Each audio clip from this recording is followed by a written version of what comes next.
Bahkan dengan maunya sendiri, dia datang ke rumah saudagar, dia ngerampok, dia ke rumah anak perawan-perawan diperkosa dengan baju persis yang dipakai Raden Syahid saat membagi-bagikan hasil yang diambil dari lumbung pangan Kadipaten Tuban.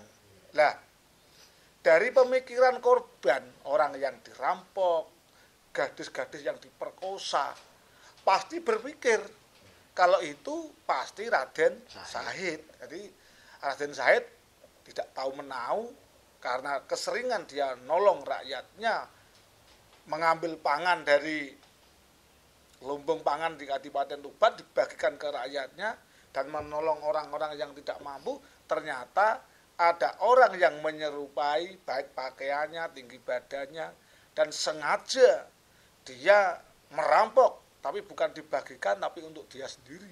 Bahkan kalau ada wanita cantik walaupun dia sudah punya suami, dibunuh suaminya dan istrinya diperkosa.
Pemirsa, berjumpa lagi bersama saya Ari Bayu dalam acara Napak Tilas Budaya Nusantara. Kali ini saya sudah bersama Bobo Trisno. Kita akan mengulas tentang kisah Sunan Kalijogo. Kita sudah tahu Sunan Kalijogo begitu sangat erat siar-siarnya di tanah Jawa. Kita akan menanyakan tentang kisah sebelum Sunan Kalijogo menjadi wali. Langsung saja kita tanyakan Bobo Trisno.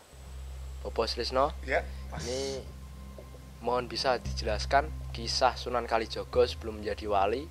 Kami sangat ingin tahu Bobo, penjelasan dari Bobo. Ya, Mas Ari Bayu. Nah, ini sesuai pertanyaan Mas Ari Bayu tentang kisah waliullah yang ada di Demak Bintoro. Beliau adalah Romo Sunan Kalijogo. Yang jadi pertanyaan dalam tema kali ini, siapa Sunan Kalijogo sebelum menjadi sunan atau sebelum menjadi wali di Demak? Ini kan yang jadi pertanyaan. Mungkin teman-teman yang ada di studio dan teman-teman Napak Tilas Budaya Nusantara juga perlu tahu juga ya kisah sebelum Sunan Kalijogo menjadi sunan di Demak Bintoro ya. Gini Mas Ari. Ya, gimana Bu? Sunan Kalijogo dulu itu adalah bernama Raden Syahid. Raden Syahid ya Bu. Nah, siapa Raden Syahid? Dia adalah putra dalem sampeyan dalem Hadipati Wilotekto dari Tuban ya. Tepatnya dia adalah seorang raden, Mas. Jadi putra bupati dia. Nah, kecil dan dibesarkan di lingkungan pendopo Kabupaten Tuban ya. Orang tuanya tentu seorang bupati, tidak ada yang namanya kekurangan ya, selalu kecukupan hidupnya. Nah, di masa remaja seorang Raden Syahid, ternyata dia suatu ketika dia turun ke kampung, Mas, tanpa sepengetahuan orang tuanya. Lah, ternyata setelah Raden Syahid turun gunung, dalam arti turun gunung itu turun ke desa-desa. Ya, itu ngapain Bapak itu? Mengetahui ternyata kehidupan di desa sangat menyedihkan. Sedangkan Kabupaten Tuban masih berlaku yang namanya asok upeti. Asok putih ya. Asok upeti ke Kadipaten. Contoh, desa ini harus mengumpulkan hasil dari pertanian disetorkan ke Kadipaten, termasuk desa-desa yang lain seluruh Kadipaten Tuban. Nah, ini membuat Raden Said berpikir, kenapa sedangkan posisi di desa seperti ini banyak orang yang tidak makan, banyak orang yang kelaparan, tapi kok Romo minta asok upeti di Kadipaten. Nah, akhirnya Mas Aribayu, Raden Said sesekali masuk ke gudang atau lumbung Kadipaten, dia mengambil pangan ya, karena saat itu simpanan ya langsung berupa pangan ya. Mengambil pangan, dia pikul sendiri dan dia bagikan sendiri pada rakyat Tuban yang merasa tidak bisa makan alias kelaparan. Nah, dia pakai topeng, Mas. Pakai topeng, sesekali memberikan barang yang diambil dari Kadipaten, sesekali membuka kerudungnya agar rakyat tidak terlalu membenci romonya. Mungkin dari versi rakyat kan, kita susah kok masih dimintai upeti di Kadipaten Tuban. Lah, pemikiran seorang Raden Said dengan cara dia membagi-bagikan itu agar rakyat tidak membenci seorang Bupati Wilotikto. Nah, paham nih ya, Mas Aribayu ya. Mungkin teman-teman yang ada studio, oh seperti itu kisahnya. Lah, lalu Mas, akhirnya setelah menjadi kebiasaan seorang Raden Said menolong rakyat-rakyatnya di Tuban, ternyata ada sebagian orang yang tidak menyukai atau memanfaatkan keadaan. Siapa itu, Bapak? Ya, termasuk gerombolan yang tidak bertanggung jawab, ya toh. Dia bahkan dengan maunya sendiri, dia datang ke rumah saudagar, dia ngerampok, dia ke rumah anak perawan diperkosa dengan baju persis yang dipakai Raden Said saat membagi-bagikan hasil yang diambil dari lumbung pangan Kadipaten Tuban. Lah, dari pemikiran korban, orang yang dirampok, gadis-gadis yang diperkosa, pasti berpikir kalau itu pasti Raden Said. Jadi Raden Said tidak tahu menau karena keseringan dia nolong rakyatnya, mengambil pangan dari lumbung pangan di Kadipaten Tuban dibagikan ke rakyatnya dan menolong orang-orang yang tidak mampu. Ternyata ada orang yang menyerupai, baik pakaiannya, tinggi badannya, dan sengaja dia merampok, tapi bukan dibagikan, tapi untuk dia sendiri. Bahkan kalau ada wanita cantik, walaupun dia sudah punya suami, dibunuh suaminya dan istrinya diperkosa.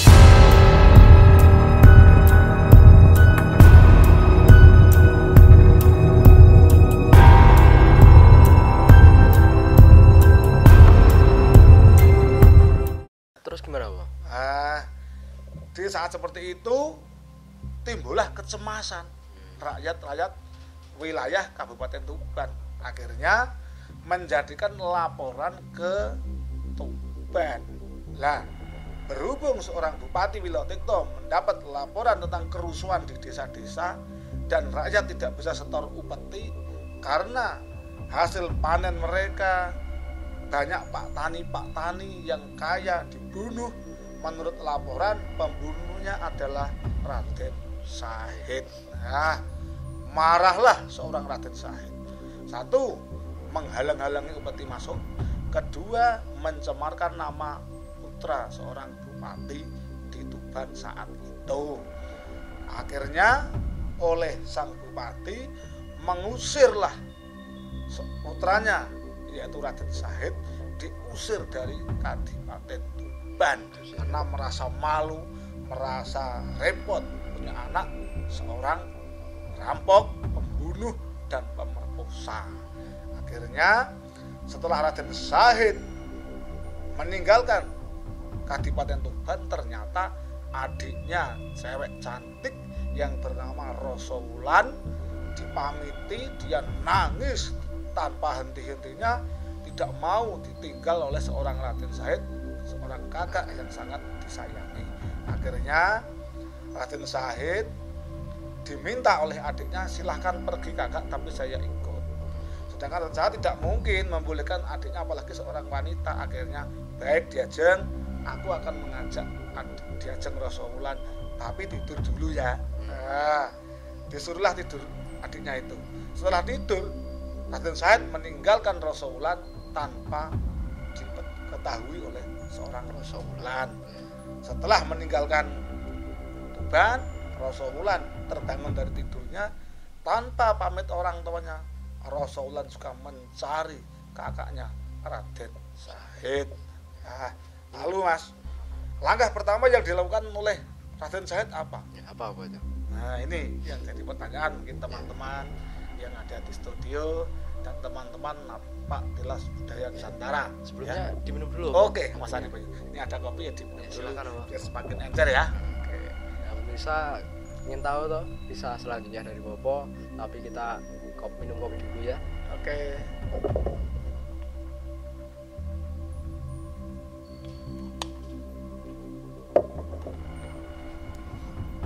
Dilanjut? Ya, Pak. Oke. Pemikiran seorang Raden Syahid tentu mencari tahu siapa ini orang yang berani memakai nama saya. Sedangkan Romo, seorang ayahanda dari Raden Syahid, tidak percaya sama sekali kalau itu bukan Raden Syahid pelakunya. Akhirnya dengan berjalannya waktu, ternyata Raden Syahid mengetahui kalau orang-orang yang mengaku itu ternyata segerombolan orang atau sebagian orang yang tidak suka atau memanfaatkan keadaan. Nah, ternyata mereka dipimpin oleh kedua pemuda yang bernama Loko dan Joyo. Loko dan Joyo. Nah, itu pimpinan mereka itu. Pimpinan gerombolan tadi ya. Pimpinan gerombolan itu bernama Loko dan Joyo, dan dia sangat sakti mandraguna. Nah, dia tanpa dia ketahui, dia ngobrol sama temannya, ngomong, wah saya berhasil kemarin ngerampok sana, yang satu saya berhasil memperkosa di sana, dan saya tidak tahu kalau saya itu Loko dan Joyo, yang dia tahu adalah saya Raden Syahid. Nah, Raden Syahid mendengar, oh kalau begitu yang merusak nama saya di Tuban ya orang-orang ini. Nah, akhirnya dia langsung masuk ke di mana orang-orang itu bergerombol, terjadilah perkelahian karena merasa dirusak namanya, dan akhirnya Loko dan Joyo bertarung dengan seorang Raden Syahid. Saat salah satu di antara mereka dibunuh, yang satunya hidup lagi. Nah, satunya dibunuh, hidup lagi. Bisa hidup lagi, Pak? Bisa hidup lagi. Akhirnya seorang Raden Syahid yang tahu dalam cerita pewayangan, akhirnya salah satu di antara mereka dikeroyok, diambak rambutnya satu sama lain dan dibenturkan, akhirnya mati. Namun anak buahnya sempat dibikin hidup, tidak dibunuh. Yang mati hanyalah Loko dan Joyo karena sangat berambisi membunuh seorang Raden Syahid. Sebetulnya Raden Syahid tidak ada niat untuk membunuh, namun ingin mengingatkan kalau perbuatan memakai nama saya itu tidak bagus. Akhirnya mati, dan Raden Syahid sejak itu dia tidak mau lagi disebut dengan sebutan Raden Syahid, tapi dia memakai nama Brandal Loko Joyo. Brandal Loko Joyo. Nah, itu nama yang dipakai dari nama seorang perampok yang mati tadi. Akhirnya Loko Joyo, ya, dia di hutan, Mas. Dia di hutan, dia menyendiri dan menelatapi mungkin apa yang harus saya lakukan mengenai nasib saya ini. Akhirnya lewatlah seorang tua yang berbaju putih, berjubah putih, dan membawa tongkat. Nah, dia ternyata Romo Madum Ibrahim atau disebut dengan Sunan Bonang. Sunan Bonang. Akhirnya oleh Sunan Bonang, ketika Sunan Bonang lewat, setahu Raden Syahid atau Loko Joyo tadi membawa tongkat yang bertingkai emas. Jadi di ujung tongkat itu emas. Oleh Raden Said, maaf, orang tua, serahkan tongkat itu kepada saya. Ini tidak begitu berapa harganya. Kalau kamu menginginkan tongkat saya itu hanya ditunjuklah, orang tua itu menunjuk pohon kolang-kaling, buah kolang-kaling. Nah, buah kolang-kaling ditunjuk. Seketika itu buah kolang-kaling berubah jadi emas. Raden Said berambisi naik dengan harapan emas yang saya ambil dan saya bagi-bagikan. Ternyata setelah semua diambil, dibawa turun sampai bawah, berubah kembali yaitu buah kolang-kaling, bukan emas lagi. Lalu lari dia mengejar orang tua tadi. Setelah terkejar, orang tua, kamu bohongin saya. Ternyata itu bukan emas, itu pohon kolang-kaling. Maksud dari pohon kolang-kaling Cah Bagus, kamu harus eling. Nah, gitu loh Mas. Nanti mempunyai makna itu Mas. Di pohon kolang-kaling itu maknanya disuruh eling. Nah, lalu, saya tetap minta itu tongkat kamu yang ada emasnya itu. Baiklah, tapi ini tidak seberapa. Itu nunjuklah seorang Sunan Bonang ke pohon aren. Ternyata pohon itu buahnya emas lagi. Dia naik lagi, wajat lagi, diambil semua. Setelah turun berubah menjadi semula. Nah, akhirnya seorang Raden Said yang pakai nama Lokojoyo tadi, dia kan tanya orang, siapa namaku? Lokojoyo. Nah, saat akhirnya tanya, siapa sebenarnya kamu orang tua? Nah, Sunan Bonang menjawab, saya adalah Raden Said. Raden Said tidak seperti itu. Sekali lagi saya tanya, saya Lokojoyo, dan kamu siapa orang tua? Saya Raden Said. Akhirnya merasa terus diketahui itu. Terus saya yakin ini pasti bukan orang sembarangan. Akhirnya beliau mengakui kalau saya adalah Sunan Bonang. Seketika itu langsung sujud dia. Kita dituntun menjadi orang yang baik. Nah, saat itu disuruhlah seorang Raden Said yang berubah menjadi Beranda Lokojoyo tadi untuk dituntun. Akhirnya oleh Sunan Bonang, Raden Said dituntun dengan membaca syahadat tauhid dan syahadat rasul, yang mana suatu syarat masuknya Raden Said secara resmi oleh Sunan Bonang menjadi orang Islam yang benar-benar yakin di hati seorang Raden Said. Oleh Sunan Bonang, setelah selesai membaca surat syahadat, didhawuhi seorang Raden Said untuk duduk di pinggir sungai atau kali, dan ditancapkanlah sebuah tongkat itu persis di depan Raden Said, dan tidak boleh meninggalkan tongkat ini sebelum saya datang, karena saya dapat undangan untuk sarasehan di Masjid Demak. Katakanlah dapat undangan dari para wali di Demak. Akhirnya di tempat lain, Rasa Wulan yang meninggalkan Kadipaten Tuban mencari kakaknya Raden Said, sampailah di tengah hutan, dia mandi Mas, mandi di sungai. Lah, tanpa Rasa Wulan ketahui, ternyata di atas pohon ada orang yang bernama Syekh Maulana Maghribi. Nah, Syekh Maulana Maghribi sedang bertapa. Niatnya ke tanah Jawa adalah mencari saudara yang bernama Syekh Subakir. Lah, di atas pohon itu melihat Rasa Wulan yang sedang mandi, dia sahabat. Lah, sahabat itu turunlah, sahabat itu namanya ke sungai, turunnya itu sungai dipakai mandi oleh seorang Rasa Wulan dengan keajaiban, mungkin atas izin yang Maha Kuasa atau mungkin kejadian apa kita tidak tahu yang terjadi. Ternyata Rasa Wulan hamil. Nah, hamil itu dia naik ke daratan dari sungai tadi. Oleh Syekh Maulana Maghribi menjelaskan, mohon maaf ya Cahayu, bahwa saya melihat kamu mandi dan saya sahabat, dan akhirnya membuat kamu hamil, dan saya akan bertanggung jawab. Nah, oleh Rasulullah dia tidak mau, maaf, saya sedang mencari kakak saya. dan kehamilan saya karena kamu, maka saya minta tanggung jawab. Kelahiran bayi yang ada di perut saya tidak mau lewat jalan semestinya.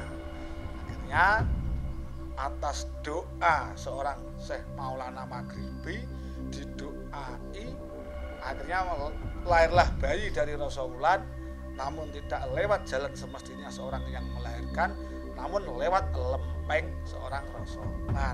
Dan bayi itu diserahkan pada Maulana Maghribi. Kebetulan bayi tersebut laki-laki. Oleh Maulana Maghribi, bayi tersebut dikasih nama Kidang Telangkas. Nah, akhirnya oleh Maulana Maghribi tadi ngomong bayi tadi, dan akhirnya seorang Rasulullah kalau ingin bertemu dengan kakaknya disuruh bertopong idang. Idang gimana? Topong idang itu menjangan tuh Mas. Sepulang dari sungai tadi atau melanjutkan perjalanan, setelah bayi keluar, Rasulullah disuruh berjalan layaknya seekor kijang, makannya seperti kijang yang daun-daun hijau. Dengan cara itu nanti insya Allah ada jalan, ketemulah kamu dengan saudaranya, dan tidak boleh putus asa, yakin seyakin-yakinnya bahwa Allah bersama kamu. Nah, ringkas cerita, dari sarasehan seorang Sunan Bonang gitu, berkumpul dengan para wali. Kebetulan wali saat itu 8 Mas, karena setelah meninggalnya yang paling sepuh. Ringkas cerita, wali tinggal 8, berarti kan seharusnya kan wali kan 9. Akhirnya pulanglah seorang Sunan Bonang, lupa Mas, berapa bulan, berapa tahun saya meninggalkan seorang Raden Said di pinggir kali. Lupa. Nah, kalau memang seorang Raden Said pilihan Allah pasti akan menjaga keberadaan seorang Raden Said. Dengan berjalan berbulan bahkan bertahun sampai lupa Mas, di mana saya taruh tongkat saya dulu. Apakah Raden Said masih di situ atau enggak? Sunan Bonang juga tidak tahu. Nah, akhirnya ternyata seperti ada gundukan batu, ada rumputnya banyak, bahkan lebat sekali, tertutup. Telah dicari-cari ternyata masih di tempat yang mana Sunan Bonang meninggalkan Raden Said bersama dengan tongkatnya. Masih ya Bapak? Masih Mas. Akhirnya dengan penuh kesabaran dan terenyuh dalam hati, seorang Sunan Bonang melepaskan satu demi satu rumput yang menutupi seluruh badan, bahkan kulit-kulit sudah tertutup. Itu apa? Lumut air itu Mas. Karena ketempatan itu kan di pinggir kali. Bahkan masyarakat situ menganggap seorang Raden itulah penjaga kali, penjaga sungai. Lah akhirnya setelah dimandikan bersih dan didoai oleh beliau Sunan Bonang, akhirnya sadar dan bisa diajak berbicara walaupun dengan nada lemas. Setelah agak mendingan oleh Sunan Bonang, disuruhlah Raden Said mencuci buah miri.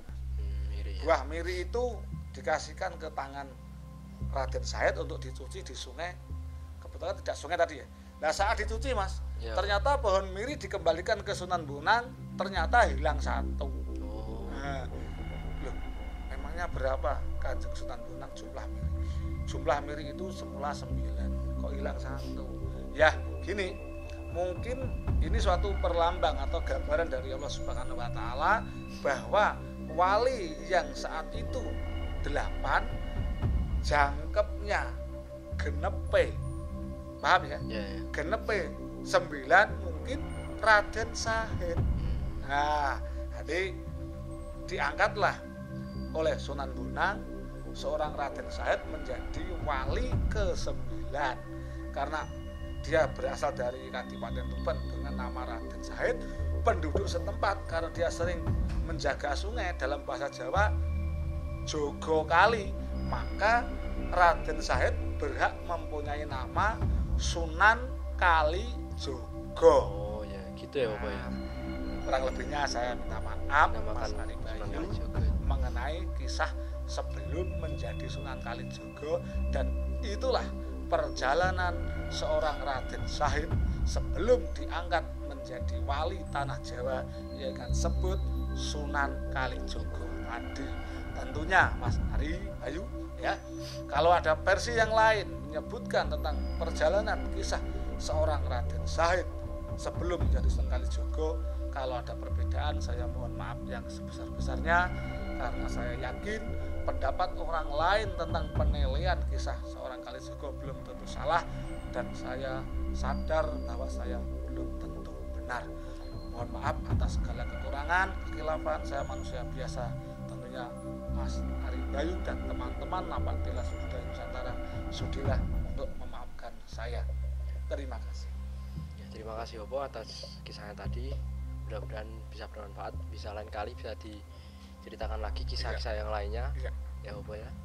Oke, itu dari pemirsa kisah yang diceritakan oleh Bopo tadi mengenai sebelum Sunan Kalijaga menjadi wali. Mudah-mudahan bisa bermanfaat. Apabila ada salah-salah kata, kami mohon maaf. Jangan lupa ikuti video-video kita tetap di Salam Napaktilas Budaya Nusantara.